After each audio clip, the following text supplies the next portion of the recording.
can go ahead and mute up. All right, Parlay Profit Club. If you guys want to make bank on the NFL this week, you come to the right place, bro. And I know what's happening right now on Instagram. You're following all these different accounts. All these random kids all of a sudden are throwing up. Oh, Josh Allen reminds me of Goku. This person reminds me of Vegeta. So we're gonna go with the Jets. It's like they be missing, bro. The script, it's out there, but it's fluid. It's not the same cookie cutter. Okay, always bet this, always go with this.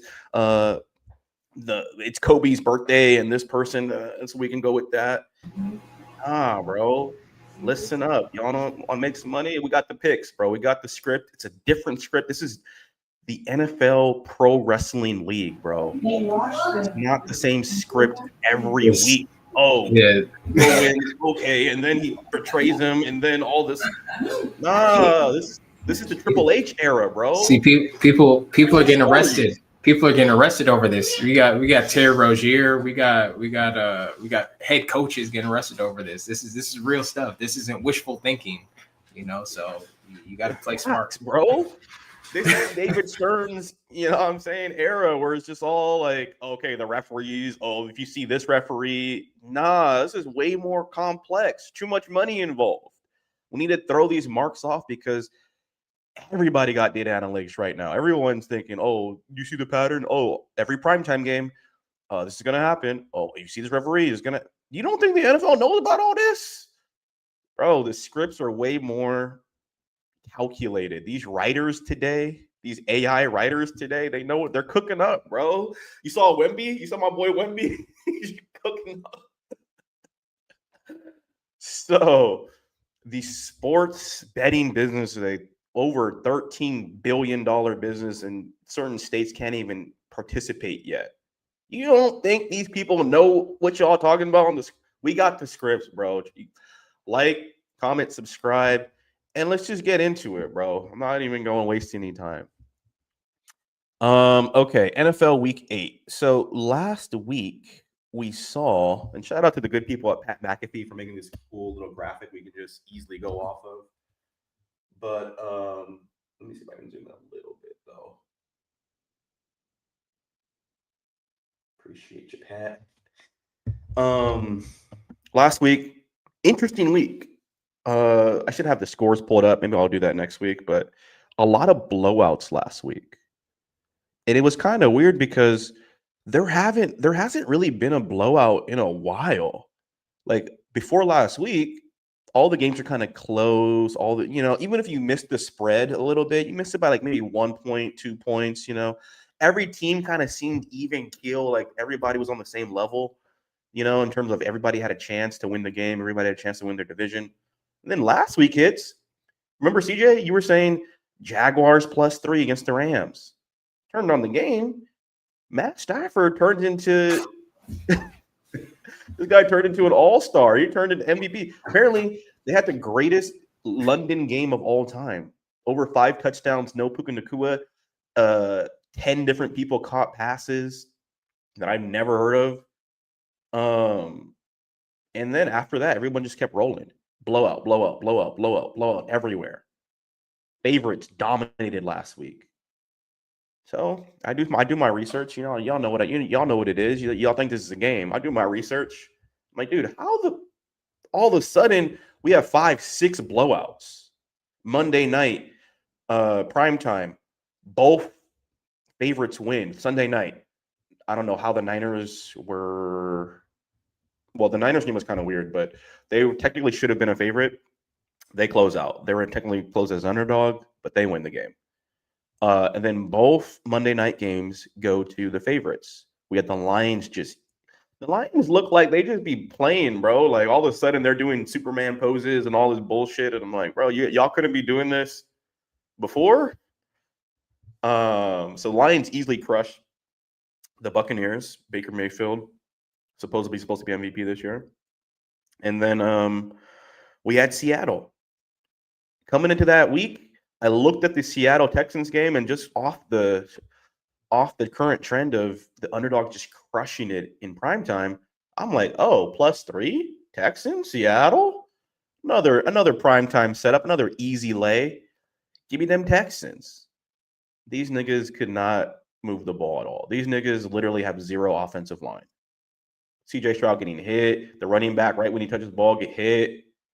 Defense was pretty solid, but Sam Darnold just basically, cruise control, won that game.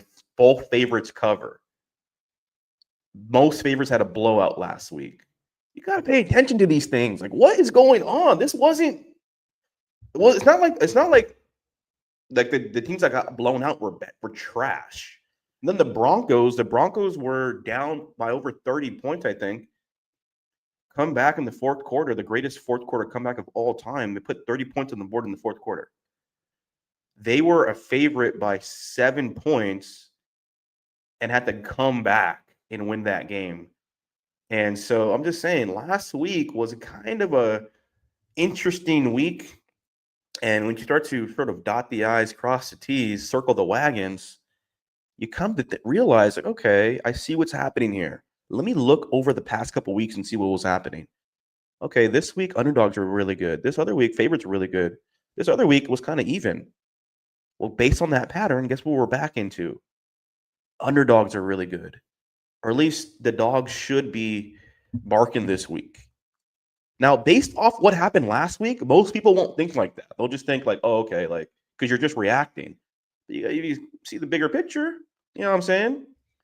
Now, to further make me doubt my own strategy, the Vikings get dusted by the Chargers. I should have known as soon as Chargers were wearing their cool jerseys. I'm like, they're not going to lose in these jerseys. Like, these guys come out there and just, again, blowout. This is the first blowout we've seen on Thursday Night Football. Like, if you think about it, like, even when the Packers beat the Commanders, it wasn't a blowout. It was like by 10 points. This is the first blowout of Thursday Night Football. Think about that. After a week of just having a bunch of blowouts, the first game of the next week is also a blowout. And what does that do to your psyche? It's like, okay, well, niggas just blowing teams. Okay, I feel like teams figured it out now. Okay, these are going to be minus 3 points. The last 10 teams blew out their. Of course, I'll lay that down. And that's the whole point. So coming into next week, I'm not saying that this week is going to be like every underdog is going to win. But what I am saying is if underdogs are, let's say, 30 to 40% against the spread, which means you see these points here on the board. If like just take these first morning games here. So this is Thursday night, obviously. So the morning games are going to be these top games above this red line here, right? So let's just say for the morning games, this is about 7 games. So if underdogs are 30% against the spread, that means about 2 of 7 would normally cover the spread here. Now, underdog week, there tend to be 60% against the spread.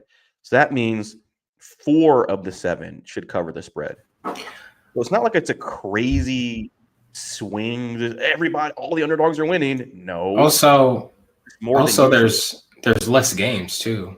I mean, you started to do the bye week stuff, so. No, true. And that's one thing to consider. So all I'm saying is, and again, we're also going to start to separate these NFL games into slates. So above the line is morning time. Morning time should set up our afternoon time, which would be these 3 games before we get to the Packers, right? So these would be the afternoon games over here. And then obviously we can see all the teams that are on a bye week. So basically what happens on the morning, Vegas kind of flips it in the afternoon to kind of go the other way to balance it out. And then you usually will have, like, depending on what the trend was for the day, that Sunday night game will flip the trend to kind of balance things out for the day. So starting with the morning games, we got Browns, Pats, Browns, Patriots. Now let me lay out some context here before CJ gives his take. Patriots are minus 7.5, which kind of is a lot of points. Basically a touchdown favorite to win the game. Patriots are at home. They haven't been at home in a long time, actually. I think it's been like 3 games or so. Browns on the road. Browns have a fairly decent defense for whatever reason. Dylan Gabriel looked good last week against the Dolphins. They blew them out 31-6. Gabriel didn't really do anything special, though. Nothing crazy out of the ordinary. Defense really cooked. But Let's field let's goals. let's move on. Let's move on. This one looks as it is. Nothing to see here. Patriots. You think Patriots cover this? Yeah. Now we're looking at the board, right? We see a lot of like the Colts, obviously, like the heavy, over 2 touchdowns, right? Unless besides that one, we have that one. We have Giants, Eagles. We got Dolphins, Falcons, and then you can say maybe Jets, Bengals. But even Panthers, Bills, right? So now you look at those games and you have to decide, okay, out of all these games, which one is more likely to be an underdog or an upset, upset game? Browns upsetting Patriots at home? Nah, I don't. If anything, Dolphins, Falcons. I mean, when we get there, we'll get there, but that's kind of how I'm looking at it. But there's a couple, Okay, no, I'm with you though. I'm with you for the most part. I do think Drake May supposedly playing like an MVP this season. Stephon Diggs reinvigorated. Vrabel got them boys playing correctly. And Dylan Gabriel, it's not that he's playing bad, but he actually plays more like a backup quarterback than like Shador would be, in the sense that like you don't take risk. Like you're not really turning the ball over, but you're also not scoring points. Like you're just kind of like doing a bunch of safe stuff. So like nothing's really happening. So unless you have like a great running game or something, like you're not going to put up any points. My pick here is like, I don't think the Browns are going to put up enough points. Like I know that no matter what is happening, Drake May will at least score a touchdown. Like Rashawn Stevenson or whatever their running back is called, the boy's going to get into the end zone. So Patriots at least are going to score 14 points or 17 points. The Browns, I'll give you guys maybe 2 field goals that I feel like you guys will probably get. And that's where I feel like Patriots are pretty comfortable here. And then also too, like again, not all the dogs are going to win. Like the dogs should perform better, but like there's not enough here to give me like what are you guys going to do? Who's going to score the points? Who's going to like? So there's just not enough there for me to really go against Patriots. Even against the spread, I'll take them against the spread too. Okay, let's go. Giants, Eagles. Now, obviously, Giants already beat them like 2 weeks ago, Thursday Night Football. They actually blew them out technically, so maybe there actually was a blowout on Thursday Night Football. Jackson Dart and Scatterboo coming off a game where they choked away a clear victory, up by over 21 points. Should have won the game easily. Dable on the hot seat. People saying he can't coach. Don't trust him. And now you're playing the Eagles at home off a nice victory against the Vikings. But get this, A.J. Brown hurt. A couple defensive people hurt. A couple offensive line people hurt. Eagles still got a lot of talent, and they're at home. Ooh, and this is kind of like a revenge game for them, because if they lose this game, you get swept by the Giants. So question is for you, do Eagles at least win the game? Money line. That's kind of what I'm thinking. I'm like, do they lose twice to the Giants? I don't think so. To your point, though, there are some injuries, but A.J. Brown wasn't being used in the offense, as consistently anyway. So it's not like they're missing out too much. I'm going to go Eagles straight up. And maybe it's not close. Maybe it's not close. I kind of want to go with you, but as soon as I heard A.J. Brown was out, I was like, started doubting myself, because I'm like, dude, like people really downplay him. Like it's almost like if you have like Randy Moss on your team and like you don't use him, not because he's not good, just because he's not open, because they're double covering him. That's not good. That's not a good analogy. He's more of he's like a playoff producer. He's like no. My point is like sometimes you have a guy who's so good that like the defense just double, triple teams him. Oh, yeah, sure. So like it looks like he's not performing, but really he's like taking all the attention. Sure, but I don't know. I feel like, again, defensively, it's not like the Giants have, a super defensive, so I'd still give it to Eagles. At least as a get back. The Eagles can't lose this game. Like if they lose this game, it's just like it looks. Yeah, that's there's a lot of factors here. So I don't think. Plus, it's a morning game. Yeah, I don't think it's like a close. I think Eagles just take care of business at home. Now here's a tougher question: do you feel like the Giants at least cover? Yeah, 7 points. Do they keep it close? Like close. They lose, but it's like by a field goal or something. No. No, you think they get blown out? I don't think they get blown out. Maybe 10 points. Damn, 10 points. That's crazy. Maybe 10 points, yeah. I feel like, okay, do you feel like they can cover? Like they at least got a shot. Sure. Yeah, because they won last time though, Okay. So that's what I'm feeling. Like I feel like they could at least make a game out of it. Like put some points on the board, keep it close, stay in it.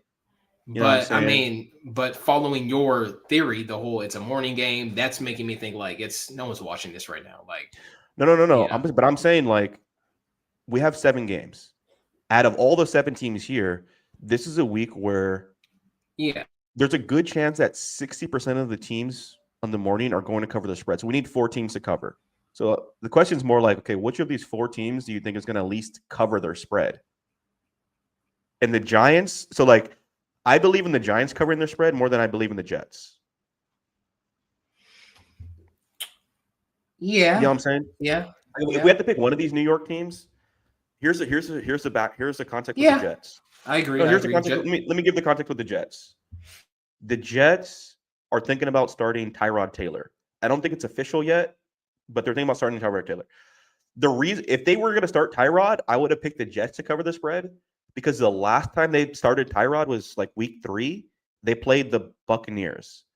They were up like 27-24, and then Baker Mayfield did a miraculous comeback, and he beat the Jets 29-27. The Jets covered the spread, which was, I think, 6 points or something. They lost by 2. So Tyrod could actually like get people the ball and put up points. He's way different than Justin Fields. So if they're playing Tyrod, I would have more confidence that they would at least score some points. But they don't know, and he's kind of hurt. So they don't really know if he's going to play or not. And then get this, Garrett Wilson is out. Sauce Gardner, their cornerback, out. And now you're playing the Bengals at home. Jamar Chase, Higgins, Flacco can throw the ball in 2 seconds. I mean, you know what I'm saying? I don't know if they're going to even score any points. So I'm rocking Bengals here. Like easy, actually. So we got 2 teams that are just basically likely to almost blow out their opponents here. And then let's just move on to this other one. Falcons-Dolphins. Dolphins are like 0-4 in their last couple games. Tua literally got benched against the Browns. The Dolphins don't win any games on the road. Like they're one of the worst road teams ever. And you're playing a Falcons team that really is honestly like they do their best work at home. So Michael Penix's a little banged up, but everyone's saying Bijan Robinson against a really fickle, weak Dolphins team playing in a dome. Like Bijan has the green light to basically just go off. So you're thinking that the Falcons easily just dust these boys, and potentially we see Tua benched again for whatever rookie quarterback that they have. So that leaves about you would think so. Yeah, that's the script right there. So that's why I feel like we got to lean Giants here to cover this, because we got about 4 games where like these last final 4 teams could actually cover and give us that 60% against the spread. Now I don't know if they win Like, I don't think Giants are going to win this game, but I do think it's a safe bet to take them to cover. Niners, Texans. Niners, Texans. I have no idea why the Texans are a favorite here. I feel like this would normally be a rug pull, but because it's underdog week and Vegas is making the Niners the underdog, I feel like this is kind of like they're almost like incentivizing us. I'm taking the Niners right now. Huh? That's two. I'm taking right now. That's two. That's two. Come on, thank you, Vegas. Thank you. Yeah, I feel like we have to take this. I mean, this reminds me of. It's just like, yeah,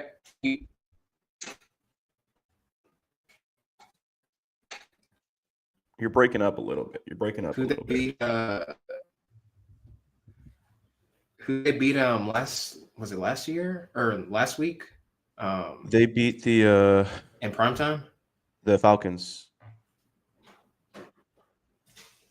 Yeah, so I feel like if you beat the Falcons, you got to win here. I mean, your injuries are probably, so yeah. I got to take Niners on this one. Well, what I saw from the Texans last week, they have 0 offensive line. What I saw from the Vikings last week, they have 0 offensive line. If your team has no offensive line, it's over, bro. It's not even a debate. Like, you can't. When the Chargers lost to the Colts, their lineman Joe Alt was out. Herbert looked like he never played football before. Like, the guy just getting sacked, running for his life out there. So lineman play, something people overlook a lot. I'm like, that's why I was like, dude, if I would have known Joe Alt was playing, I would have picked the Chargers. But the Niners are getting Brock Purdy back. And I think they're getting like Juszczyk back. So I know they can score points. And their defense, McCaffrey is one of the best running backs right now. So I don't know what the Texans are okay on defense. I just don't know why they're a favorite here. But last week, because favorites were like blowing teams out, like the Eagles last week had 80% of the public on them and 80% of the money on them, and they still won their game, which means Vegas lost money. So I do think the narrative here, regardless if San Francisco looks like a trap, it's not. This is almost like setting up the narrative to work in our favor in a sense. So definitely going to go Niners here, even though it looks like a trap. It's not just. It's almost like a free square in Monopoly or like a free square in like bingo. You're like, I mean, is this cheating? I get a free square? Like, no, dude, this is just part of the game. Like, underdog week, you should take your free square. Well, let's move on. Okay. Let's move on to the Bears of Chicago. So this is another one where I feel like the Bears are going to win this game. Out of all the underdogs that are left here, the Bears are the only team that really makes sense to actually win the game. Now, to set up the context here, they have most of their people healthy. The Bears are coming off a. Let me see if I can let CJ back in. I should have come in a second. But yeah, the Bears are coming off a bye week, so they've had a lot of time to prepare. They have a very offensive-minded coach, so look to see. I wouldn't be surprised if the Bears actually take a very early lead in this game, just because they're going to have a lot of scripted plays and stuff like that against a defense that's technically struggling. Let's see if you back in. All right. Now, I was just saying that I do expect if we're going to have another team cover the spread or at least win the game as an underdog, the Bears are my second choice. They're coming off a bye week, a lot of rest. Caleb Williams, he actually does really good if you'll see him do really well in the first half of games because everything's like really they have all these plays that they were practicing and stuff like that.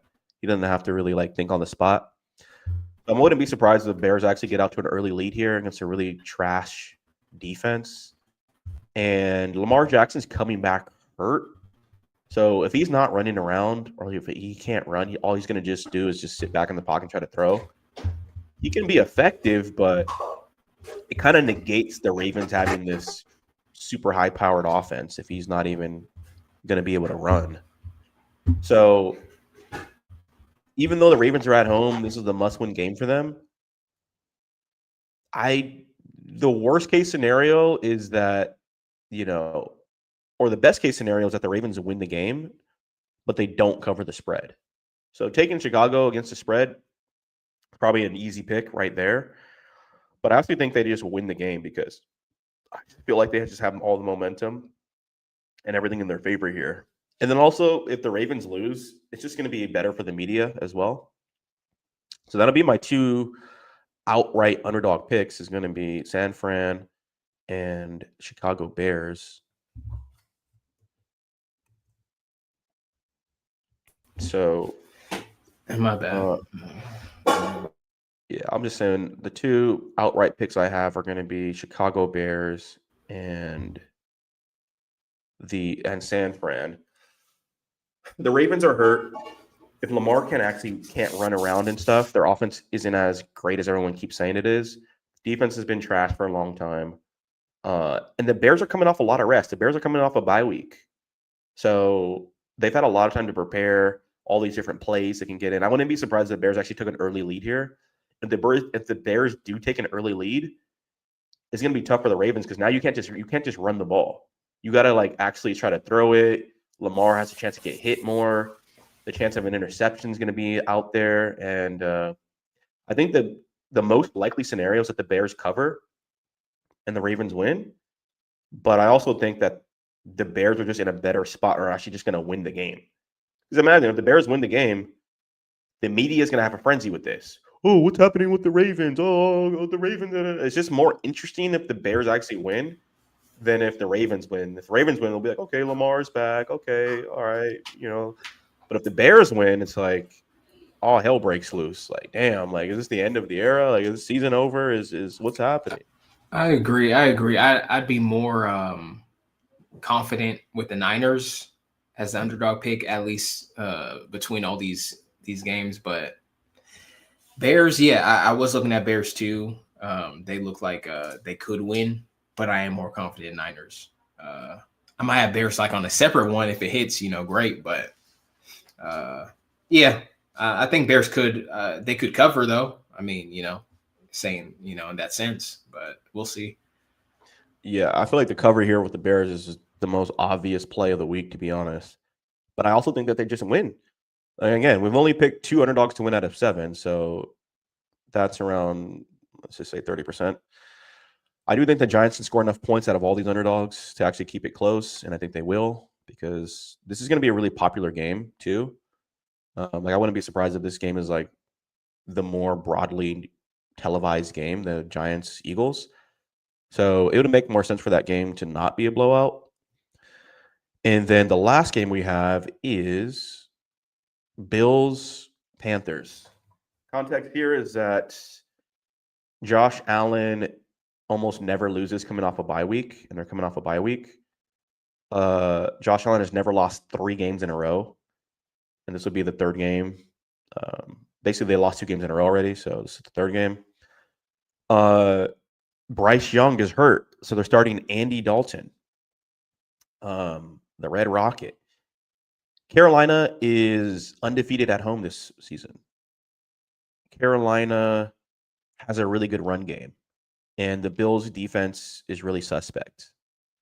Their defense is overshadowed by the fact that Josh Allen plays so well, but they technically gave up 40 points to the Ravens, lost to the Patriots, gave up 21 to the Dolphins, lost to the Falcons by blowout.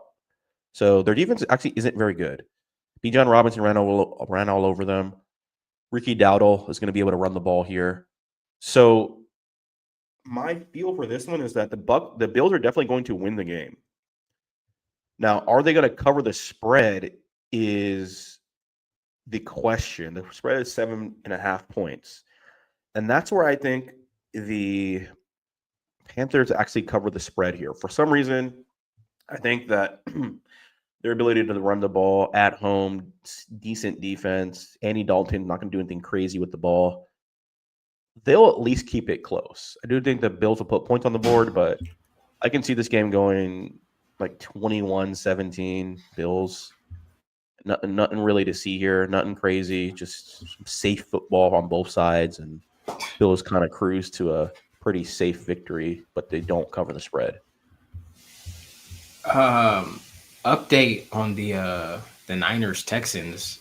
I think Texans are favored because Purdy's actually not going to play. I mean, Purdy hasn't played the last 3 weeks. Mac Jones. I'm not saying I'm still confident in Niners, but now I can see why that's probably why the spread is the way it is. So, I mean, it makes sense, but I think Juszczyk, I don't know if he's a tight end or I forget. I don't know. He's one of the name guys. He's coming back. So if you give Mac Jones even more talent, like, sure. I mean, if McCaffrey's going to keep doing what he's doing, they got some random new receiver called Bourne. This guy looks like he's just, you know what I'm saying? Just like someone just raised all his sliders on 2K. All of a sudden, he's like the top guy. So actually, to be honest, I kind of like Mac Jones better than Brock Purdy. Like Mac Jones to me is like a better decision maker.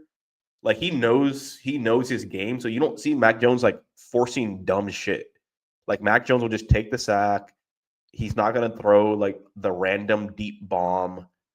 He looks legit. And also, Mac Jones was the quarterback that I forget what their coach's name is, Kyle Shanahan. He was actually going to draft Mac Jones like 4 years ago, but somebody got in his ear, was like, nah, take Trey Lance. Take Trey Lance. He can run. He's more like a Lamar Jackson, take Trey Lance. So he moved away from Mac Jones and drafted Trey Lance.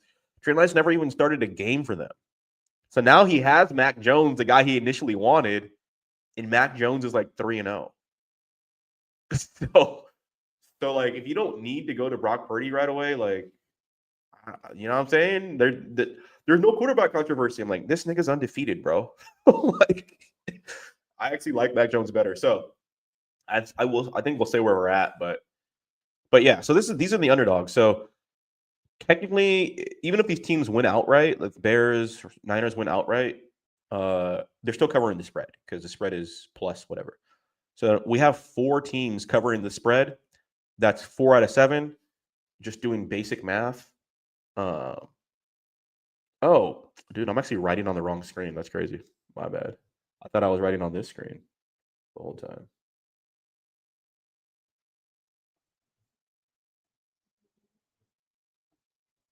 And then we have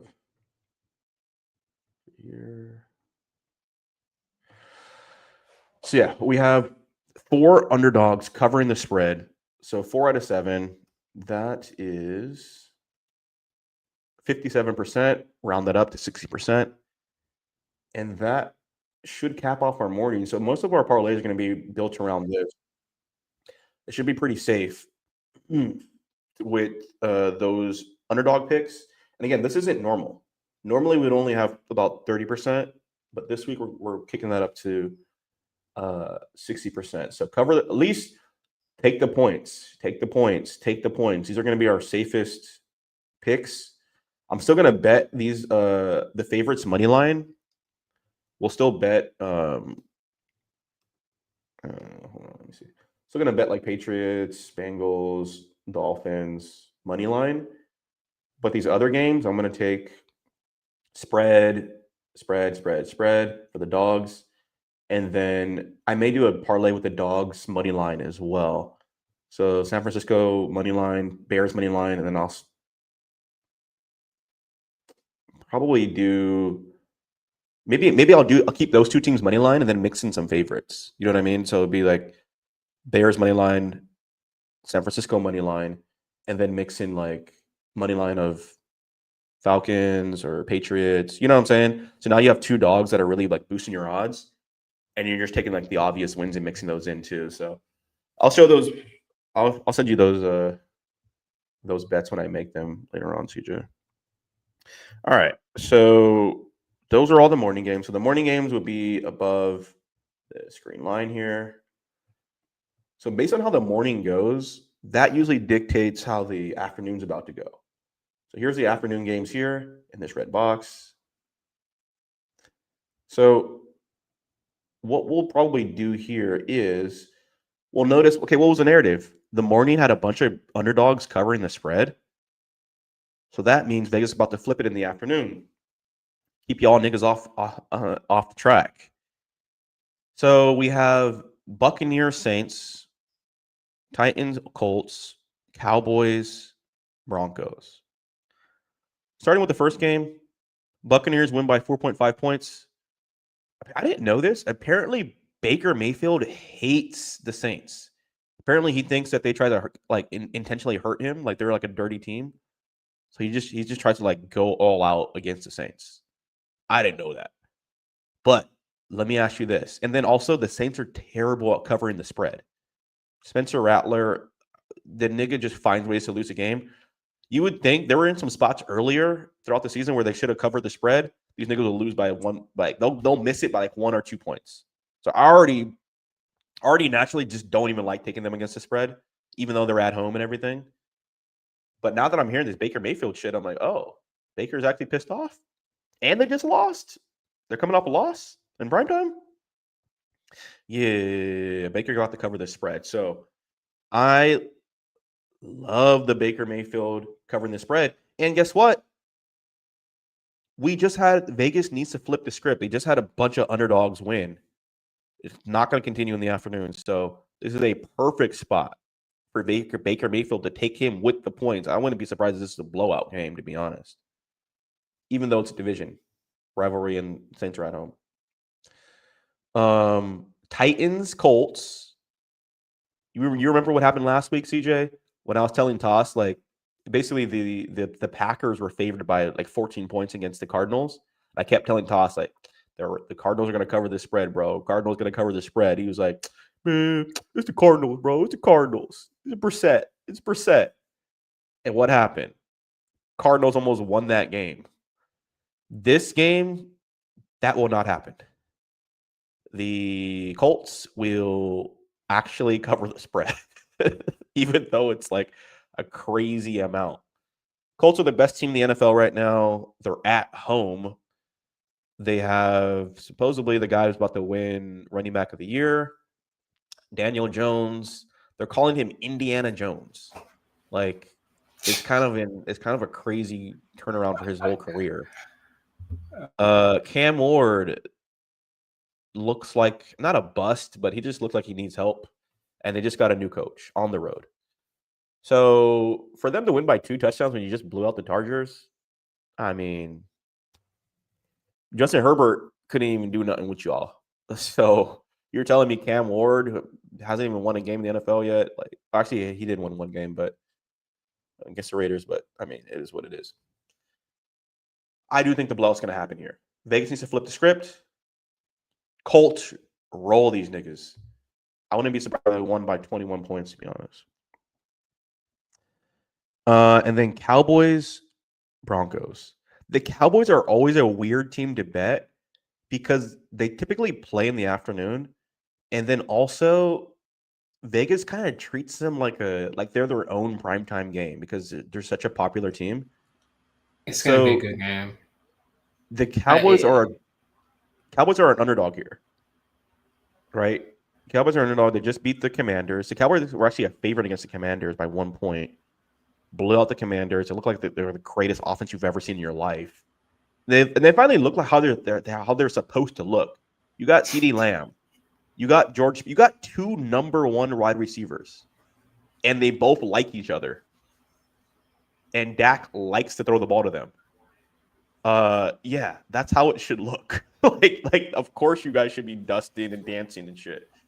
So now you're gonna play the Broncos, who gave up 20-something points to Jackson Dart and the Giants without Neighbors at home, and had to make a miraculous comeback to win the game. Yeah. But here's the thing: Cowboys are underdogs. It is underdog week. Normally, Normally, I would say wait too. Yeah. Normally, I would say wait too. But it's underdog week. They're So not you going think to have Cowboys? favorites.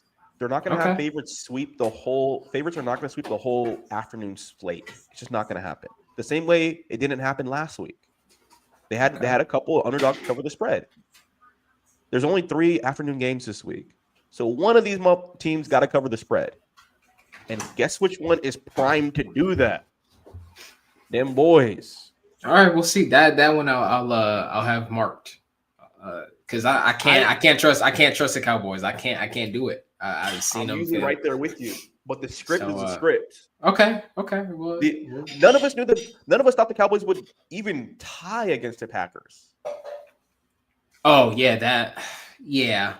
But again, what was that, like week 2 or 3 or something like that? But what was that script though? The script was Micah revenge game. They're about to blow them out. Oh yeah. And all of a sudden, it's like everyone's sweating. Like, damn, why did Dak look so good? Damn, why these niggas? I wouldn't be surprised if the Cowboys do come out and win, or even cover. I feel like it should be a close game. Like it's how it looks. The thing, though, it should be. Bro, how are you? You're telling me they're going to cover 3 points and still lose a game? Well, no.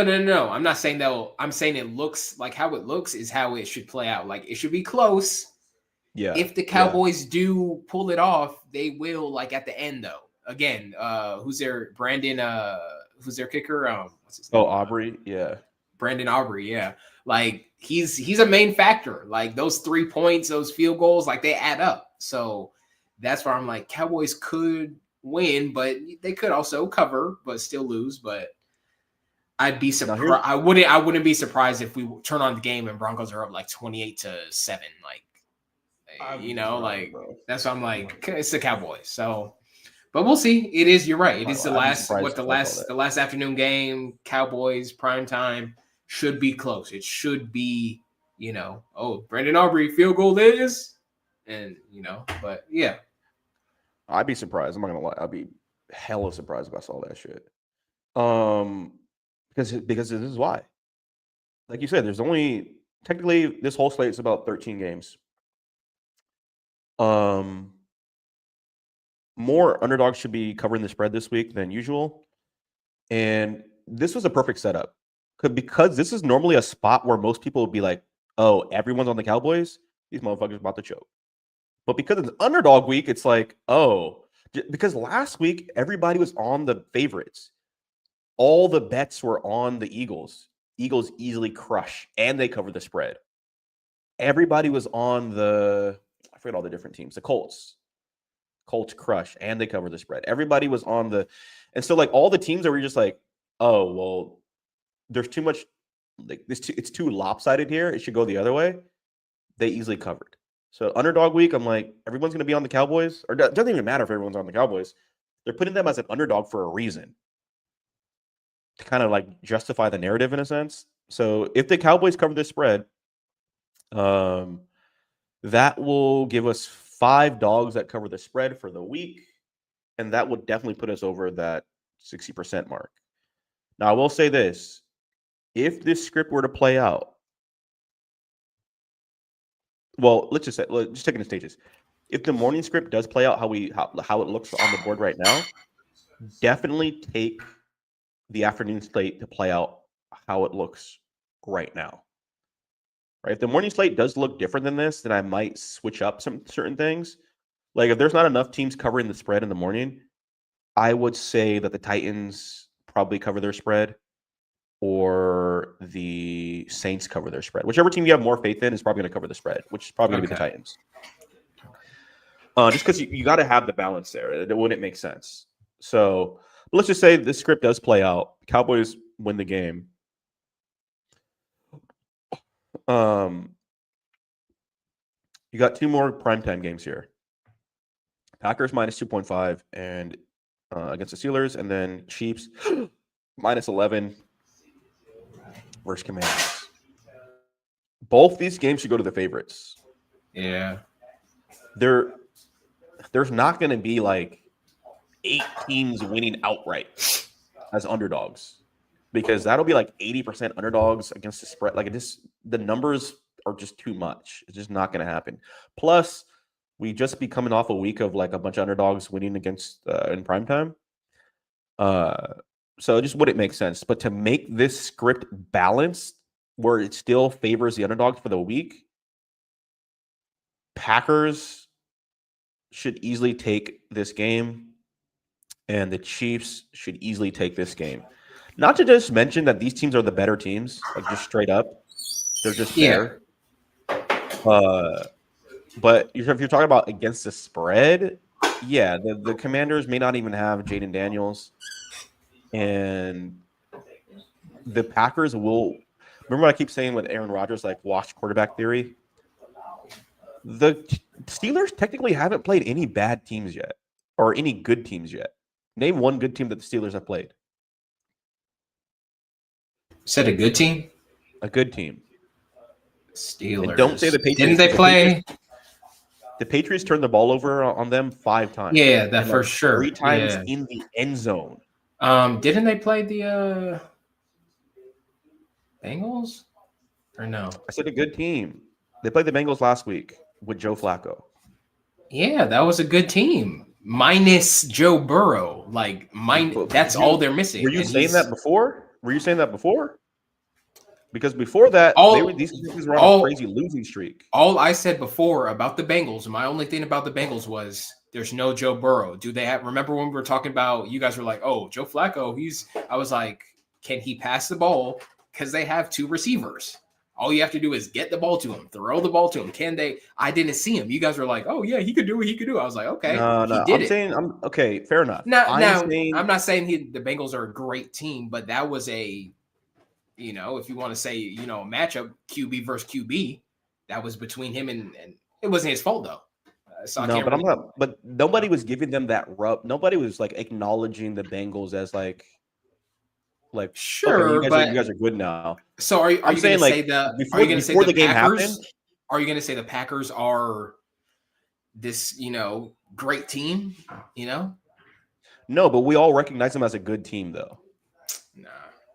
That's y'all kind of over. You want me to pull up the Steelers? Y'all are over. Bro, you want me to pull up the Steelers' stats or their games? I'm not saying the Steelers are great either. I'm just saying I wouldn't put the Packers that much higher over the Bengals right now. Packers still haven't shown they lost the freaking Browns. I'm not saying that. I'm just saying the Steelers, even though they have a good record, they haven't played anybody who was recognized as a good team when they played them. I think the minus 2.5 is a perfect script of what's going to happen. It's going to be close. It's just going to be another Aaron Rodgers, Packers. I mean, come on, man. I will say this though: if the Cowboys do win, then the favorites are more likely to win both of those games. But if the Cowboys end up losing. Yeah. I think one of those teams, my Steelers could win. Yes. But no, I'm with you. Packers should win. Chiefs should. I'm with you as well. That's what I'm talking about. That's like the wrestling of it. It's like, okay, the Cowboys. I'm leaning Cowboys to win this game. If they don't win the game, then one of those Steelers roll. Steelers win outright because there's no way the Commanders can actually win that game against the Chiefs. So. That would mean that the Steelers have to win their game because you need balance. You can't have too many, you know what I'm saying? It can't be too one-sided. It needs to be kind of like balanced out a little bit. So if Cowboys don't win, definitely all the money you got in the world, like put it on the Steelers. If the Cowboys do win, then clearly Micah Parsons is going to get to Aaron Rodgers and introduce himself many times. Sure. And that's the only reason I was saying that because, I mean, I don't see Commanders beating the Chiefs. Steelers, I could see them beating the Packers, So, yeah, if Cowboys do end up losing, definitely Steelers for sure. At home. Yeah. I mean. So this week, too, like I would suggest, like I'm going to put in my morning picks. I'm going to try to balance them out. Like last week, even though I lost on the Vikings, I actually hedged it. So I was like, okay, if the Vikings win, here's my parlay. Because like if the Vikings are going to win that game, like what's likely to happen? Okay, well, Wentz throws a touchdown. Probably Herbert throws a touchdown.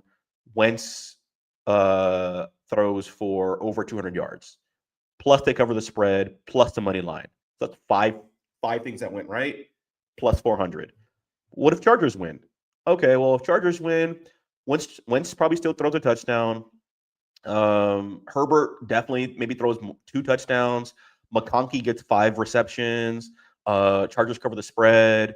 Chargers money line. You see what I'm saying? And then stacking like, okay, Chargers plus 200. And then I bet $100 on each one. And then no matter which one hits, you still win money. Like it just cancels out the other one. You still get some. You just don't get as much as you normally would have. So with the morning games, I would do that as well. So we'll have a parlay which is mainly favorites. We'll have a parlay where it's some dogs to win outright mixed in with some favorites. And then we'll have a parlay of just like some spread teams out there as well. We should do fairly well, but we'll look at the overall games and see how they went. If they went according to plan, we're sticking with the board. I probably won't bet spread on like Bucks or whatever. I'll probably go more money line. So Bucks money line, Colts money line is gonna be crazy, but Colts money line. Maybe we'll do teasers. I don't know if you ever done that before, but basically a teaser is like it's like a parlay, but it's like safer.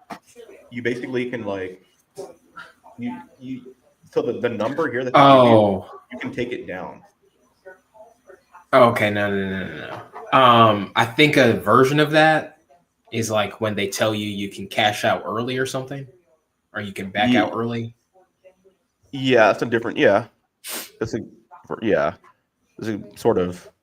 Just so you get tough to do that against the spread because like that's more of like a money line thing. Well, yeah, it is a money line thing. Yeah, spread. Yeah. I don't really do spreads like that unless I'm for sure. The spreads are cool if you want better odds because usually with the money line you want to like, raise them, yeah, you're lowering them down.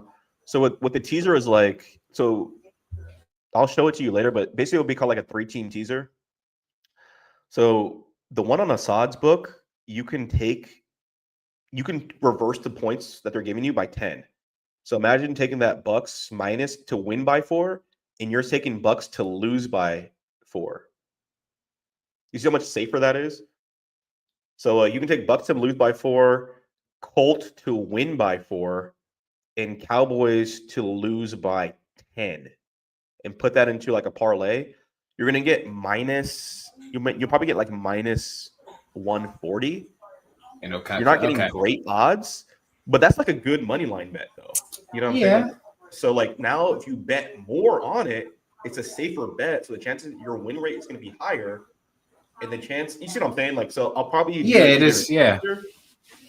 Or we'll do like a money line for the afternoon, and I'll probably keep with these same teams. Maybe we'll do 2 of them just in case the Cowboys lose, but I really don't see the Cowboys losing that game, to be honest. There's 3 games.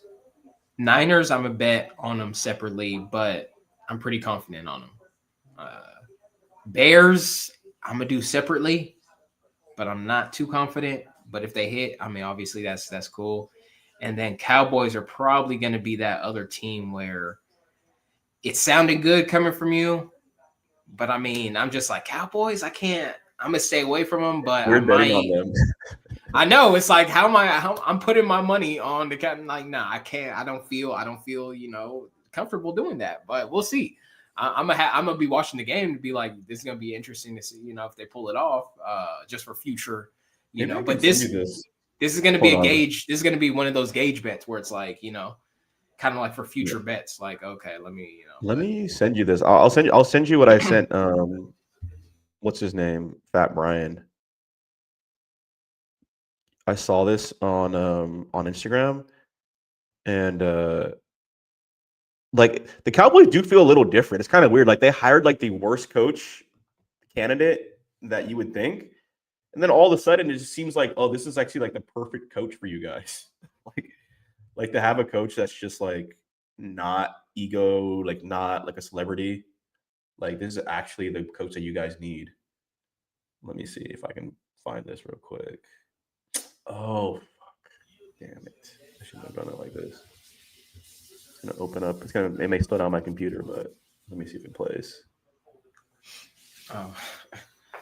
But yeah, I mean, other than those three, everything else looks pretty good though. Eagles, Giants, kind of iffy too, but I mean, again. Oh yes.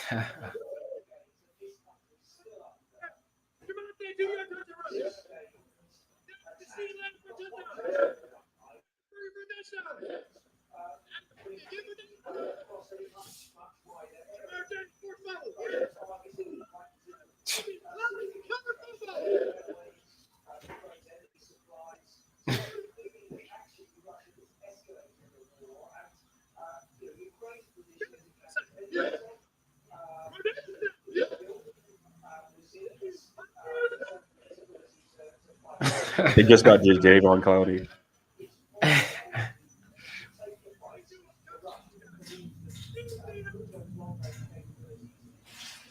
Hey, that's you gonna do coach of the year? Give it to this guy or what?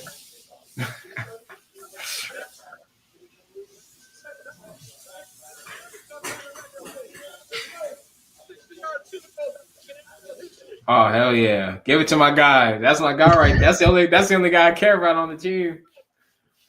Hey, he brought me all the way to the fantasy football chat. Hey, shout out Brandon Avery, man.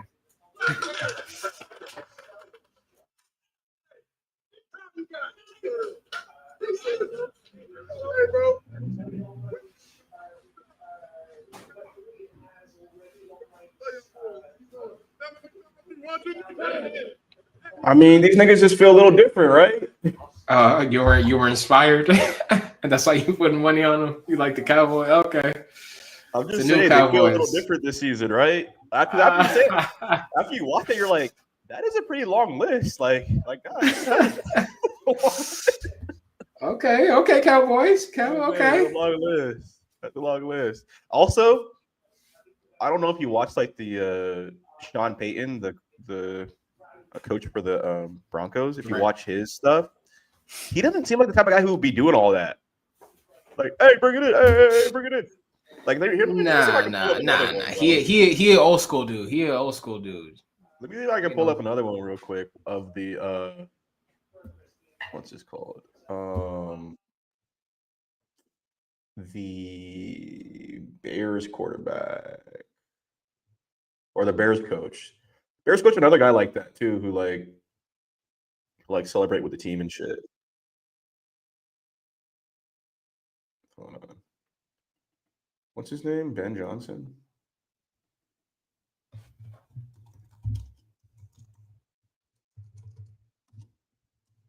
Ben Johnson.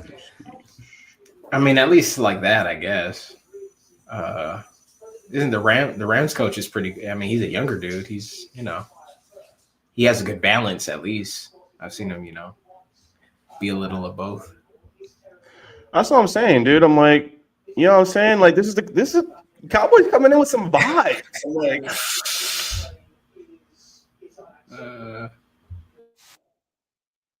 when they beat the Commanders.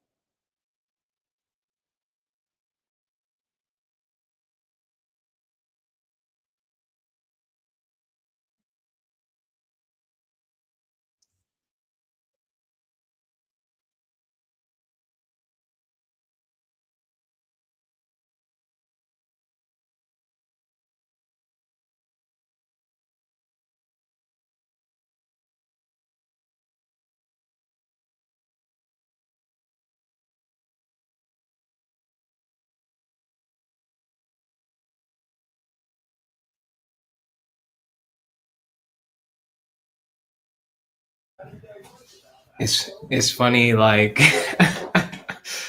being one of those players in the locker room, because I used to be one of those players in high school, but I was never like part of the first string team. It's like seeing the point of view. He's saying all the names, like, oh, Starcourt, hey, Trent Headland, Marquise Spo, never saying it's always like the main dudes just in the back with like the third string niggas. Like, man, F these dudes. You didn't see me out there getting those tackles? You didn't see me blocking? You didn't see me blocking on special teams? Hey, Trent. I got a game ball for one person. Brett Headley, get over here, boy. You didn't see me make that block? Damn, coach. What about me? Who would that little nigga making the blocks? Hey, get out the way. Nigga, Trent's on top. The dude's hurt. They just in street clothes. You know, they not even participating. Like, nah, get out the way.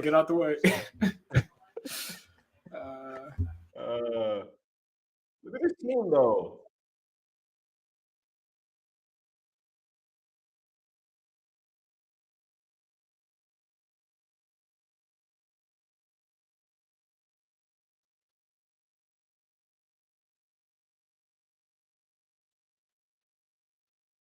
You know what that next one is, right?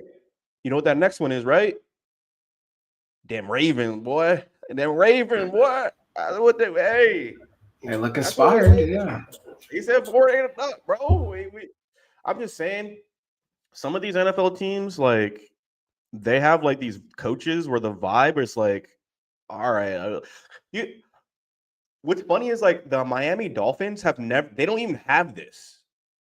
Right, like I think they did win a game, but they don't have I haven't seen any Mike McDaniel like, hey, bring it in, guy, hey, y'all know what it is. Like I haven't seen any of that. So I don't know. There's certain teams where I'm just like, I can see this team kind of rolling through and doing their thing. Like, so I do like the Bears. I do like the Cowboys. The Cowboys look competent for the first time in. We've never seen the Cowboys look like this. Even when they were winning back in the day, they didn't feel like this. Dak's not really turning the ball over. Brandon Aubrey is one of the greatest kickers of all time. 2 number 1 wide receivers. Denver literally almost resurrected itself against the Giants last week. Apparently, I didn't know this. Apparently, like the air is thinner in Denver, so the ball can fly higher and longer. So Brandon Aubrey's going to have an easier time kicking the ball. Probably even kick it farther than he normally could be able to because of the air quality. So, +3, public dog. Vegas setting us up to have more dogs win for the week. I do like the Cowboys covering the spread. I'm not going to say easily, but in a fashion that's just entertaining. And Packers roll. Aaron Rodgers looks washed.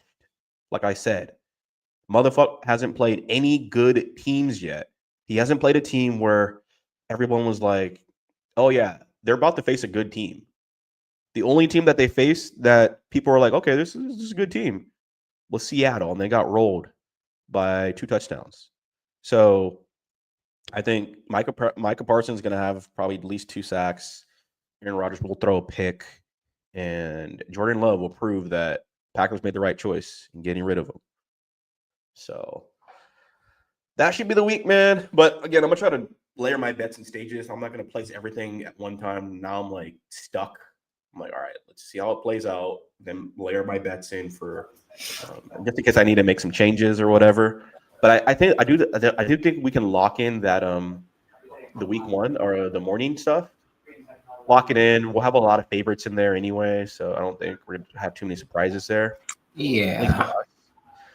And then if everything goes according to plan, maybe one team, maybe the fucking Dolphins cover. I don't know.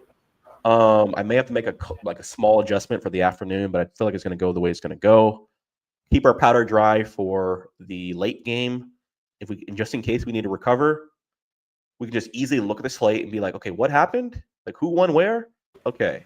And basically the pick of either the Packers or the Steelers will become very obvious by the end of the day. Once you look at what teams won where, it's going to be very obvious to be like, all right, if I need to make up any kind of money, we're going here or we're going there, and we should be good to go. So yeah, remember too, that's probably going to be your only, if your bookie closes, at the end of the start of the week on Monday, that's going to be your only chance because the Commanders game, you can't. Chiefs already, predicted to win too much. You're not going to be able to win back anything from that. So, yeah, make sure, bet responsibly.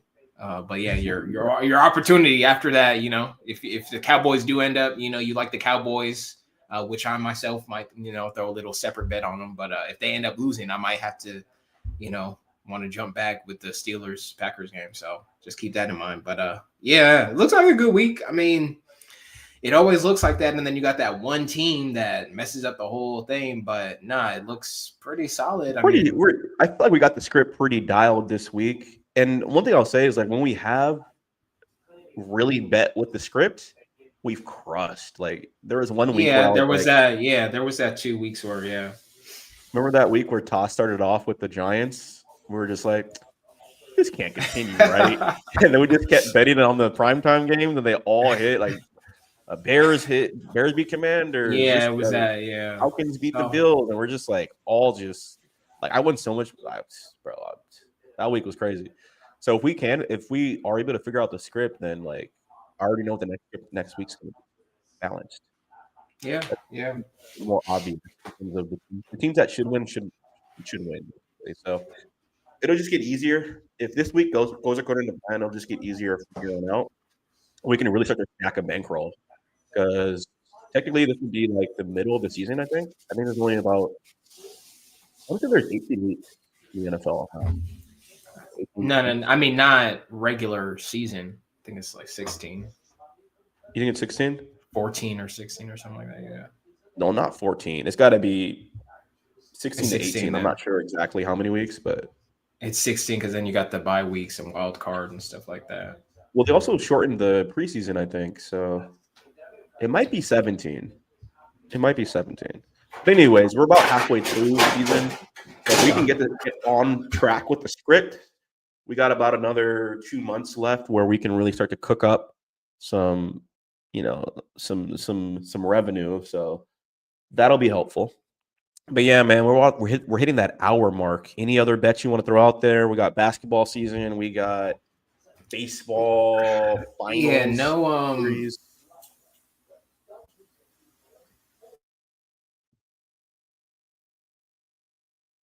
Looks like CJ is.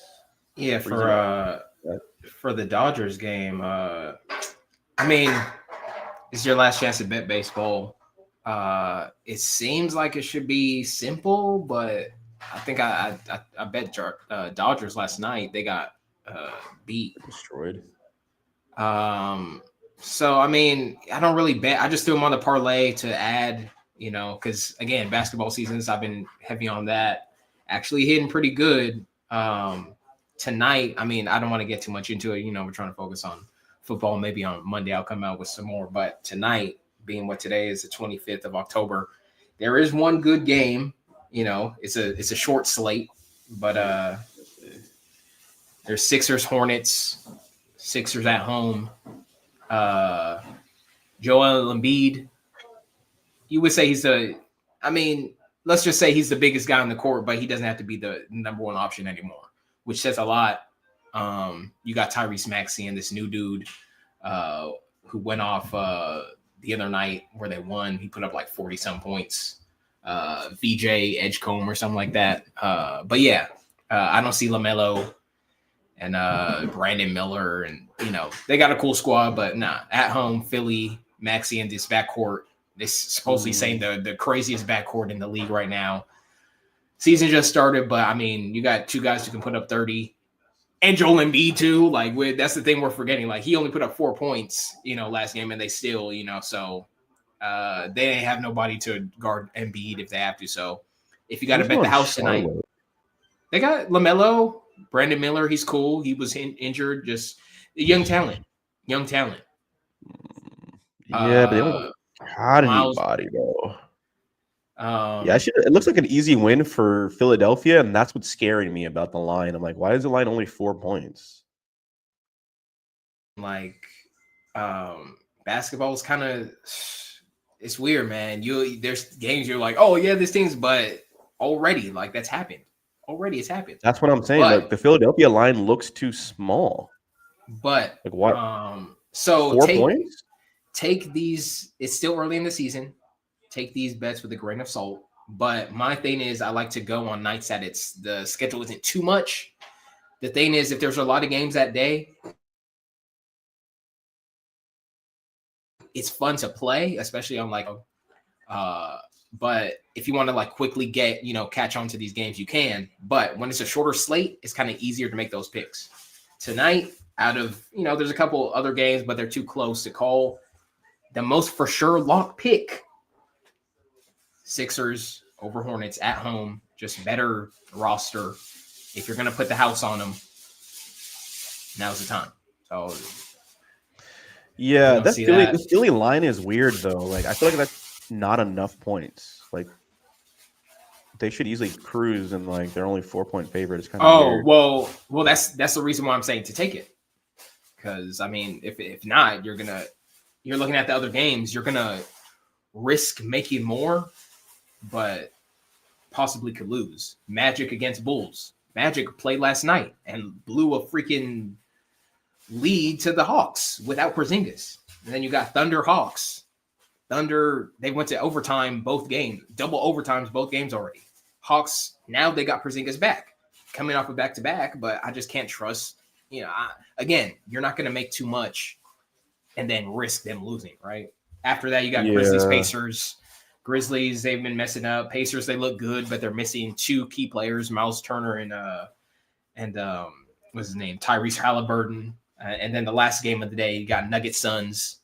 I like Nuggets, but again, they are the favorites. They might be even favored more.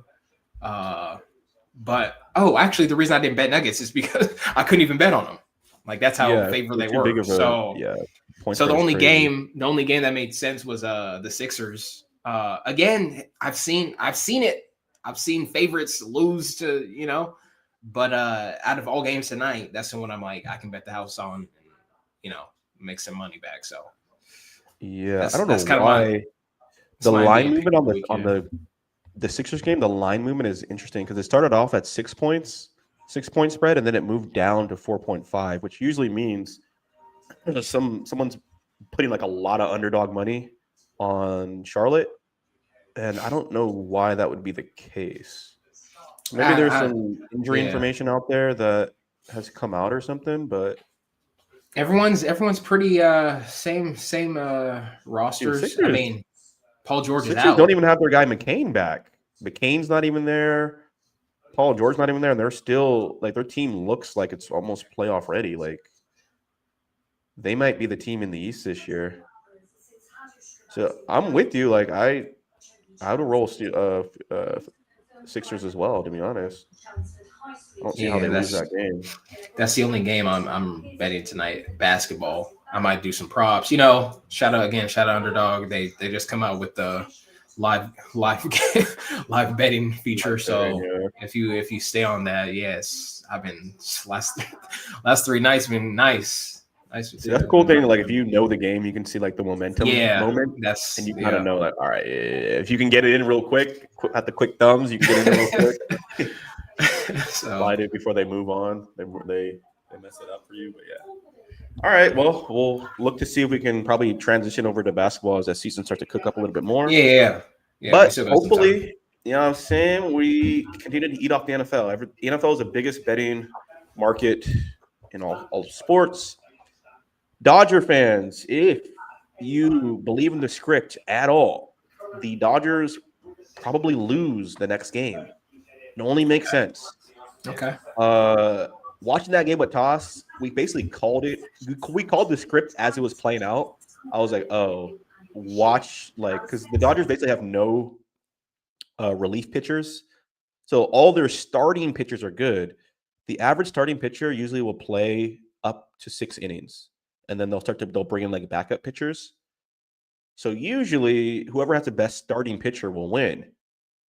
The game was tied going into the 6th inning when the Dodgers had to pull out their starting pitcher and put in the backups. Dodgers backups are trash. So if the game is tied and your backups are trash and my backups are good, you can see where the game's about to go. And that's what happened was like their backups gave up a bunch of runs and the Dodgers ended up losing the game. So that will probably happen again.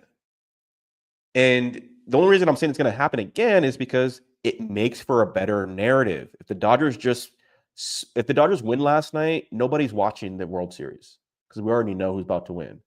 But because the Dodgers lost, now it's like, oh, and they lost by blowout? now it's like, oh shit, are they about to get up? Are they Blue Jays about to pull up the greatest upset of all time?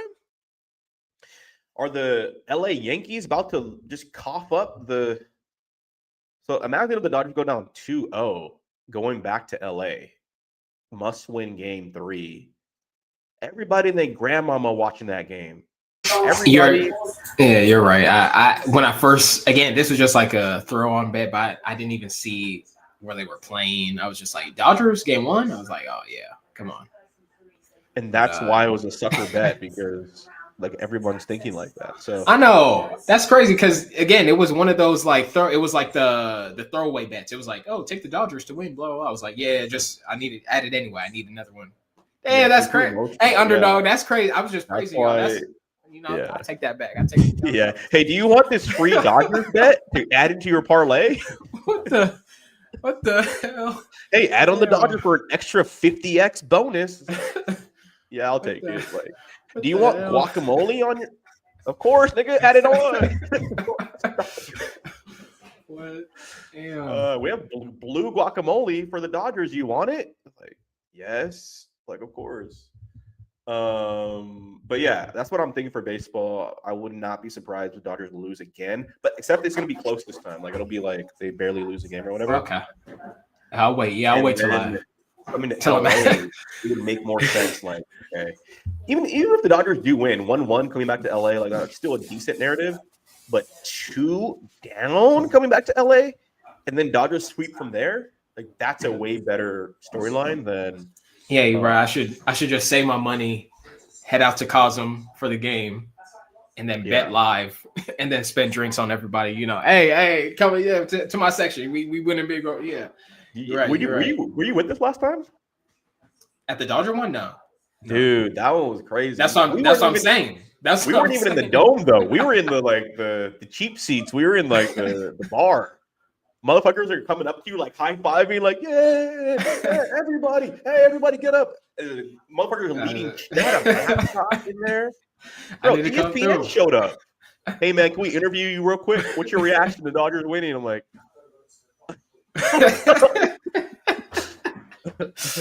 Oh, Dodgers are playing? I didn't even know. I just came for. I thought okay. No, it was pretty wild, dude. I'm like, is this Rachel Nichols? Damn, they got you out here. Yeah, I gotta. Hey man, can we get a quick word? A local Dodger fan out here getting his reaction. Yes, sir. Can you tell us? I'm like, damn, bro, this is wild. People buying you shots and stuff. It was pretty crazy in there. So, I don't want to go for this next game, but definitely game 3. Yeah, it's about to be cracking over there for sure. But all right, bro, let's end it here. Hopefully everyone stays safe, stay blessed, makes a bunch of money.